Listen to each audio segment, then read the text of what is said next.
Today I'm with a friend of mine from my days in California, Dave Gibbons. How you doing, Dave? Wow, man, I'm doing great. It's been a long time, Mr. Eric. It has been a while, and it's really good to be together again. I was always so impressed with you. Obviously, you were the pastor at New Song in Orange County, but you were Mhm, also an entrepreneur. mhm. Maybe talk about kind of this intersection between the marketplace and ministry. We have a lot of church leaders that listen in. I would love for you to kind of share about your heart for both. Yeah, I think, remember that one story about how David tried on Saul's armor and it didn't fit? And I didn't know how to describe that, but I think that's what happened. I think we had these occupations that we said were the highest calling or the best way to impact the world. And so we tried on the clothing, but again, it didn't fit me at least. And so the last 15 years has been me trying to explore the world on like, what is this? And what, how do I describe what I'm feeling? And then how do I describe a calling? And so what happened is I realized that, our occupations, whether they're pastors or a business person or entrepreneur, is like a piece of clothing where you can express yourself through it, but it doesn't define you. And Mm. then who I am is I do love sharing about Jesus, of course, and I also love business and I love strategy and innovation and creativity. And so I took those elements and said, whether I'm a pastor or whether I'm an innovator or an entrepreneur, if I'm doing these set of things, I'm going to be pretty fulfilled. And so I found that I have roles as like an author, an artist, a communicator, or, a lead pastor. I can do any of these things, but if I'm doing these elements, man, I'm really feeling fulfilled. Well, it's a great way to describe, this personal sense of calling, being a missionary wherever you are, but also not limiting yourself. And in many ways, that's kind of your story. I feel like one of the phrases I picked up from our days partnering together was third culture church. Yeah. Talk about New Song, which by the way, newsong.com, you guys are obviously ahead of the game when it comes to the internet. It's got such a great URL there. But talk about how New Song has navigated through 2016 to the present, all the tumultuousness of the pandemic and politics. You guys are very much zealots, another one of your books, trying to both serve and change the environment, but also sharing that message that changes the individual. Talk about how is New Song navigating 2024? Oh my goodness. I think the first thing was we just had to be honest with the reality of what's happening with church as we know it and also what's happening in our culture. I think it's easy to hole up and act like it's not there or just Mm. live in a state of despair saying, oh man, it's just horrible. What are we going to do? But, New Song, what we saw was that this was a moment for us as an opportunity, that it wasn't just going to be this great challenge, that this could be the opportunity to create what we always dreamt about. And so we found that the crisis of the racial wars, the political tribalism and violence, as well as like the pandemic, it was a reckoning that helped Mm. us to see what was really at the core of who we want to be, but also maybe who God intended it to be. So we use this as a moment to define ourselves and codify a lot of the abstract things that we were Mm. feeling 20, 30 years ago. And so when the pandemic happened and then the George Floyd moment, and these crises actually helped us to say, oh, this is what we were actually thinking about. Mm. And this is the moment that we're supposed to activate all these things. So Mm. we made shifts in our language, where we actually located as a church, who we actually start spending more time with, our metrics, our systems. We did an overhaul and we turned our church from the typical megachurch multi-site model to becoming like X-Men Academy, which you would love. I love it. Well, and you have some remarkable people that have come out of your church doing some really amazing things. I love that. Maybe give us a little bit more about how you're seeing the people of New Song or people in faith in general really making a difference in the marketplace in this crazy world in which we live. Yeah, I think, we're living in what I think some sociologists have said is the fourth turning. Mm, They say that every like especially in America over the last several hundred years, there's a consistent turn every 20 years. mm, The first turn is like it's focused on order and institution, and then the second turn is like a questioning of that. The third is like a deeper unraveling of institutions, more individualism. Fourth turning is chaos and mm, like anarchy and destruction. And so, I felt that, in this fourth turning, what's happened is things have deconstructed to the point where we're able to see what's actually beautiful. And mm, it's setting the moment up for the first turning again, which is a new creative economy. And so what we've seen with our constituency, our community is and also the faith community, this is one of the greatest opportunities we've ever had. I mean, when things are kind of destroyed and deconstructed, you can build what you really wanted to build or what you feel mm, God wants you to build. And so what we're seeing is like when we're telling people is, man, look at the opportunities that are all around you right now. Instead of freezing and fighting it, and acting like it's not there or just running away, look at what's there. There's some beautiful mm, things inside of you that you've been prepared for, and there's some beautiful things around you. And so we tell people stay curious right now, go explore the world, explore locally too, what's happening, how? Through relationships. mm, So we say, so this is our principle, Eric, that before strategy and vision re, is relationships. mm, Great relationships birth great strategy and vision. So if you want to get clarity about God's will for your life, it's, well, get to know God. And then if you get to know God, then he obviously will show you what to do. And so we say the same way with human beings in your neighborhood. Like ask yourself, where are the margins? Who are the people who don't have access to health or to economic development, to resources?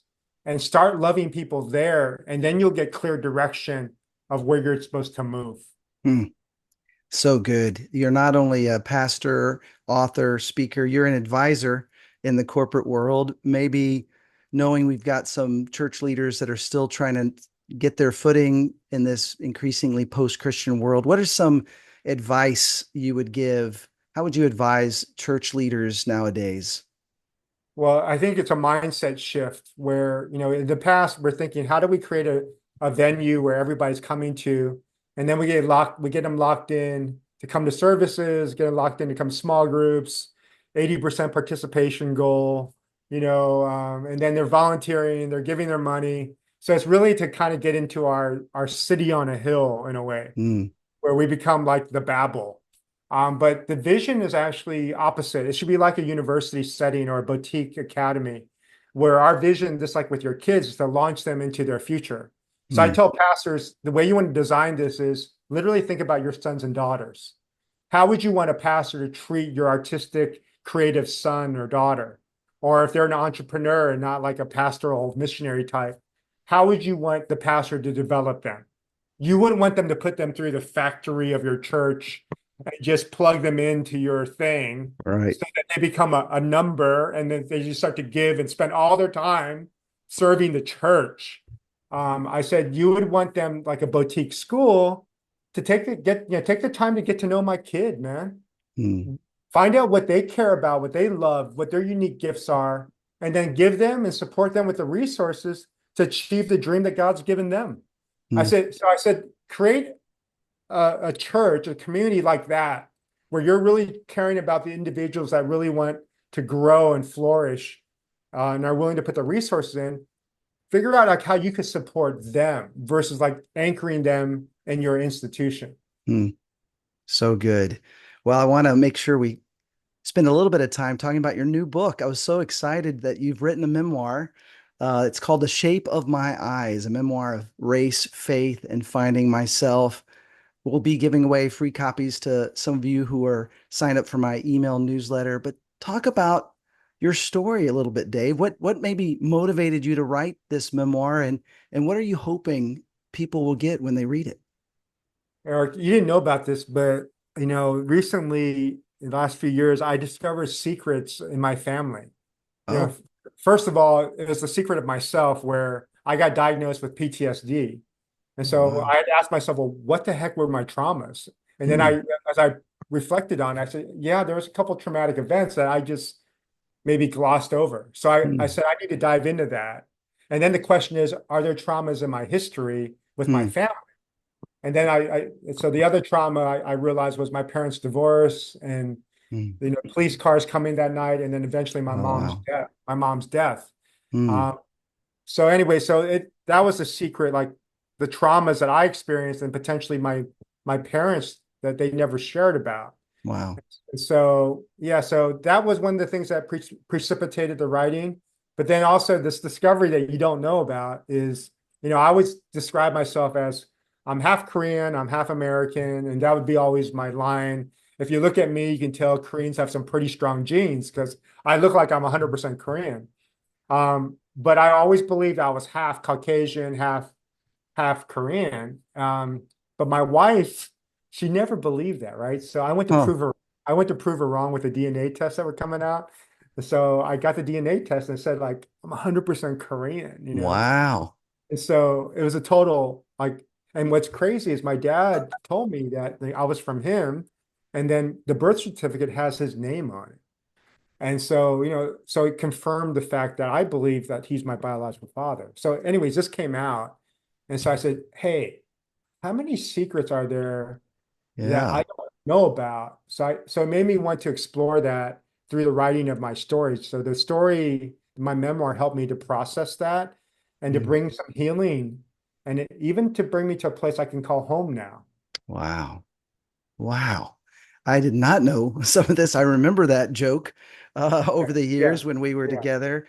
yeah. What are some of the other things that you've discovered in even writing your story? And what has been some of the response of others who've had a chance to read it? It's been so good, because when usually especially if you're a pastor, you have all these stories you tell, and it's from a certain perspective at that moment in time. When you write a memoir, because I've never written a memoir, I've always written like leadership, culture type books. And a memoir is you're getting into a moment and you Mm, circle that moment, where mm, you're looking at the colors of that room, you're thinking about what each person's wearing, and then you're sitting in their shoes and their clothing, thinking about that moment. So mm, I never circled an experience like that. I just told it from my perspective and then moved on. And so doing that, it really allows you to be more empathetic towards like mm. people you have certain perspectives of. And so it makes them much more human, Wow. and and it makes you again more compassionate. Mm, So I found it brought, again, like I said, a ton of healing for myself. And what my hope is, and what we're finding, I'm getting a ton of response from, different parts of the world, even. People are writing me and they're saying, Dave, we picked up the book and we can't put it down. We stayed up mm, all night long. And mm. they go, your story is my story. And Wow. I talk about my mom, the suffering, the pain, the secrets. And Mm, then they said, it's brought healing. And then you mm. had words that I didn't know how to say it, but you put it in words so that it became my words. And so, yeah. And then Wow. the other, I wrote it also, it's dedicated to those who are searching for home because I feel so Mm, many of us are looking for a tribe. And, we've tried church, we've tried different communities and networks, but it's hard to find like a group of people that maybe like us. And yeah. so I thought, hey, if I tell my story, my guess is there's going to be a lot of people, no matter what color of skin or what culture you're from, that maybe can identify this and find home, healing, and hope. Wow. So powerful. Well, the book is called The Shape of My Eyes. Thank you for writing it. I can't wait to read it. As I mentioned, we'll be giving away some copies. What other advice do you have? By the way, DaveGibbons.org for all that Dave does. What's one other source of encouragement or advice that you might have for these church leaders? Yeah. Hey, I feel your pain. I mean, if you look at the surveys, there's a lot of people that are in depression. They're thinking about leaving ministry because it's like everything we've known is like being questioned. And it's hard to pick sides too, right? Whether Republican, Democrat. And the nature of this moment is there's a lot of conflict where there's a reckoning where people are looking for us to have a position. Hmm. And so my recommendation to pastor is, hey, don't run away from this moment. This is maybe the moment you've been dreaming of. In Wow. my book, in my book, I say, in our deepest wounds can be our greatest calling. Mm, And in this place that you feel there's nothing and it's like all is lost and I don't know what to do, it is a mm, place that you're going to find the very presence of God. And he promised that he'll guide us. So, mm, stick to listening to him. And then how do you listen to him? I would encourage the pastor, hey, don't just read the text, live out the text yeah. and explore the neighborhood and start seeking, be curious with the new lay of the land. Mm, And you'll start seeing like Rahab's and mm, the Samaritan woman and the adulterous woman and religious people and lepers. And then just ask questions. Don't impose answers and strategies. Just go to seek understanding. And in that understanding of the people that God brings your way, you'll get a clear strategy that you can mm. activate. That would be Wow. beautiful and that would be guided by love.